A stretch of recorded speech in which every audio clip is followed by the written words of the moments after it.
Muy buenos días, las 10:05.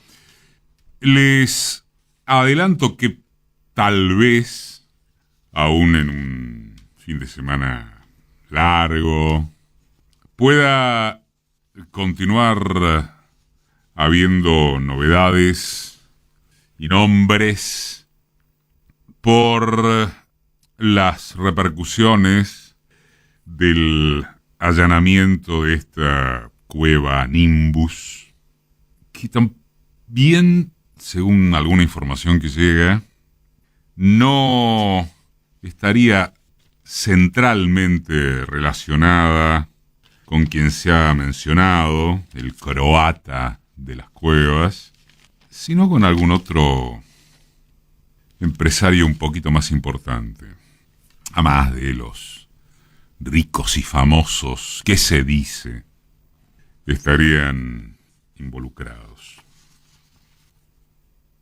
Y cerca de este tema, no sé si hay un valor simbólico tan alto últimamente como el de que Javier Milei, acompañado, luego de alentar la fuga al dólar, lo que ya sabemos, haya ofrecido la conferencia de prensa en Bull Market Brokers, ¿no?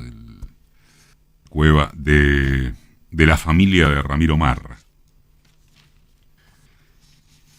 Es inédito, en un sentido, que los días inmediatamente previos a elecciones presidenciales sean una victoria tan aplastante de las incertidumbres por sobre las certezas. Entendámonos, no es la primera vez ni será la última en que hay dudas acerca de quién ganará una presidencial. Pero jamás ocurrió que los interrogantes lleguen hasta el extremo de no saberse si, por debajo de algunas percepciones más o menos extendidas y de cierta coincidencia en encuestas hace rato desconfiables, ¿no correrán acaso unas aguas ocultas capaces de volver a dejar a medio mundo con la boca abierta? ¿Cómo no va a poder dudarse en torno al vencedor, en este caso porque las primarias dictaminaron un virtual triple empate que incluye a un actor inconcebible? Más vale que sí, pero se relaciona poco o nada eso con la posibilidad de que todo quede patas para arriba. Como ya se ha dicho, desde flancos ideológicos y campos analíticos de cualquier tendencia, el escenario electoral argentino tiene elementos irracionales. Pero también vale ser menos benévolos y animarse a afirmar que es directamente surrealista. Por presencia y por discurso, y prescindiendo de todo antecedente que quiera encontrarse para defenderlo o fustigarlo, Sergio Massa es el único de los tres que ofrece imagen de presidenciable. Sin embargo, aún entre quienes lo votan, cabe, sarcásticamente, la pregunta de cómo es posible que asome competitivo un candidato ministro de Economía en medio de una inflación incontrolable, con cifras de pobreza impresionantes en un país como este, y una moneda nacional que debe rescatarse, recuperarse, porque es cierto, está desquiciada. ¿Cómo es posible? Bueno, quizás sea suficiente la respuesta de que es probable, gracias a lo sentenciado por Perón. No es que nosotros seamos tan buenos, sino que los demás son peores. De otro modo, sería inexplicable que el oficialismo aparente llegar con chances siquiera al balotaje. Milei ya superó largamente los límites de la extravagancia. A más de los neoliberales vernáculos, son órganos y referentes principales de la derecha en todo el mundo los que se interrogan por la notoriedad electoral de un desequilibrado que convoca a corridas cambiarias y bancarias, que habla impunemente de dolarizar sin mínimos sustentos técnicos y que carece de un andamiaje político-institucional. En verdad, este último detalle es el de mayor significancia para entender el asombro que provoca el personaje. La pereza intelectual lo emparenta con otras figuras de la escena internacional, a tono con el crecimiento de la extrema derecha y de presuntos outsiders que consiguieron el favor popular. Error. Donald Trump arrastraba tras de sí la firmeza de los republicanos y así continúa. Jair Bolsonaro, comillas, por fuera de la proscripción de Lula y del desencanto con el PT, contaba con el sostén decisivo del poder económico concentrado, de los jueces, de la unanimidad mediática y de ese factor fundamental que son en Brasil las Fuerzas Armadas. Vox, en España, se convirtió en un partido político hecho y muy derecho. Y otro tanto los franceses lepenistas. Acá estamos hablando de un sacado sin estructura organizativa, ya impedido en muy buena medida, lo han dicho las elecciones provinciales, de obtener un sólido respaldo ejecutivo y parlamentario.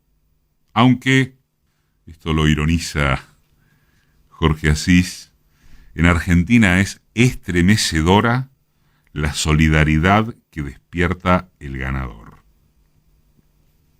¿Esto implica que necesariamente se vería imposibilitado para encolumnar apoyos? No. Pero arrancaría de cero,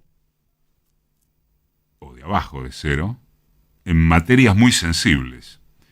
Milei no tiene ni el más remoto conocimiento de cómo funciona el Estado en general, ni su aparato administrativo en particular, al margen de sus frases hechas sobre la casta.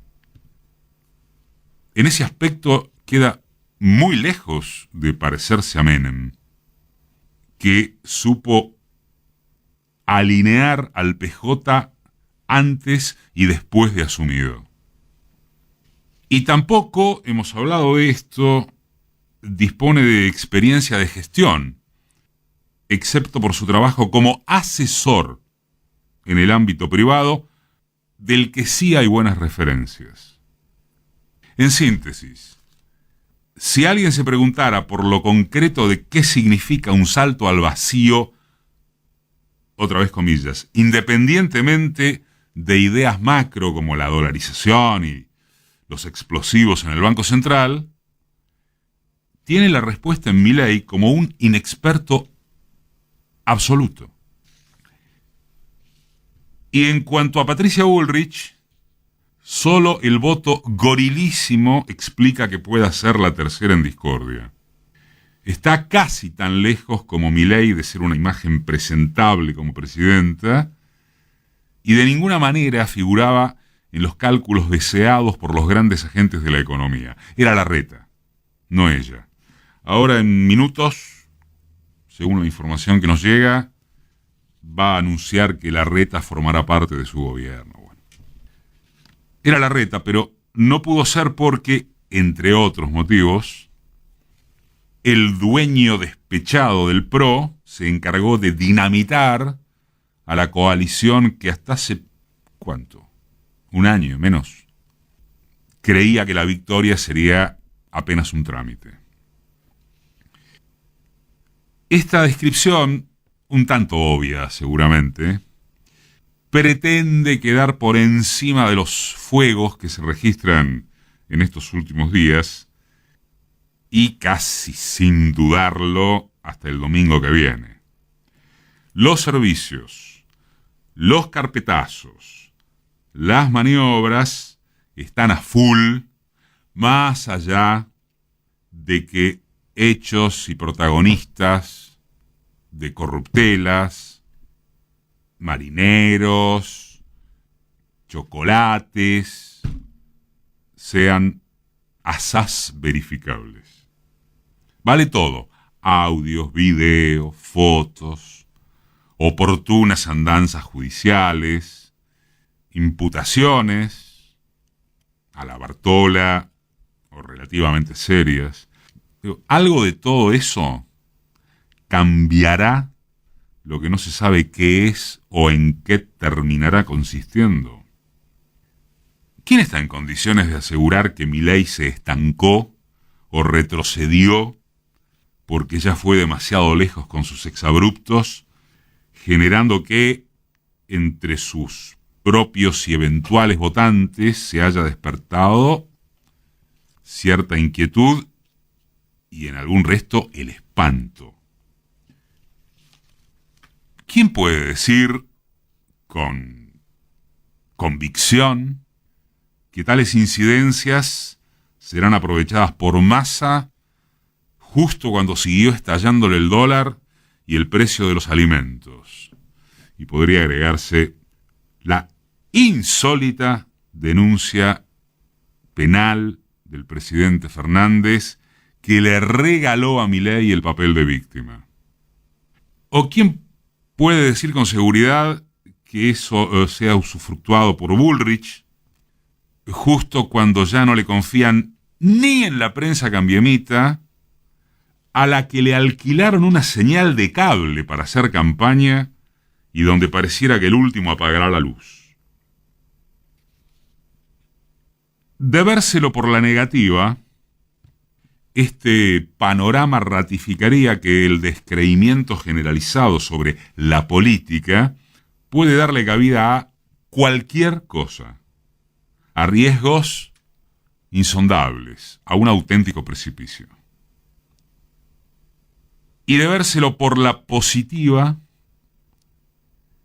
tal vez no tenga retorno que la gente o una parte decisiva de su conformación electoral se detendrá exactamente un paso antes de tirarse al abismo. Cualquier opción ganadora de la derecha explícita, en el corto plazo para empezar, representará un golpe tremebundo para las necesidades populares. Que no los intereses, Por los intereses, el interés masivo transcurre por ver al Estado como el enemigo de la salvación individual. Claro, se dirá, como se dice, que ese golpe ya está porque este gobierno fracasó, lo cual es correcto o atendible, y porque, justas o no, son inválidas o insuficientes las excusas de pandemia, guerra, sequía. Vuelve a ser el tema de que peor no se puede estar. Y nos parece, si eso es razonable, como argumento de quienes ya no tienen nada o muy poco que perder, es insensato por parte de acomodados y frívolos dispuestos a una aventura que pone en juego el destino colectivo.